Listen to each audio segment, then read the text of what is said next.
ভাবছিলো মহিলা মানুহ আহিব মতা মানুহ আহিছে ছোৱালী আহিলে ভাল আছিল মই ভাত পানী খোৱা নাই ৰাতিপুৱাই আহি পাইছোঁ মতা মানুহে দিবা আহিছে তাকো দাড়ি লগা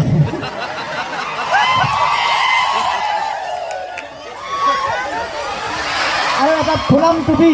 পিছফালে মালাই নাই এটা ফুলাম টুপি পিন্ধাই যা এইটো ভাল হৈছে বৰষুণ আহি আছে এইটো পুৰা কামত দিব থেংক ইউ ধন্যবাদ আই লাভ ইউ বিয়া কৰিব বাচ্চা ধন্যবাদ আমি গেষ্টিকটাক আপোনাৰ কাৰ্যসূচী চলাই যাব বিচাৰিছোঁ গতিকে আমাৰ ষ্টেজটো খালী কৰি দিবলৈ অনুৰোধ জনাইছোঁ যিহেতু আমাৰ ঋষা ভৰদ্বাজৰ বাকী বাদ্যযন্ত্ৰীসকলে কামখিনি আগবঢ়াই আছে গতিকে খৰ্গেশ্বৰ কাকা মোৰ লগৰে আছিল আমি একেলগে পঢ়া মই পাহৰি গৈছোঁ চনটো কিমান চনত আছিল দাদাৰ যে চুলিটো নহয় চেনাই হোৱা নাই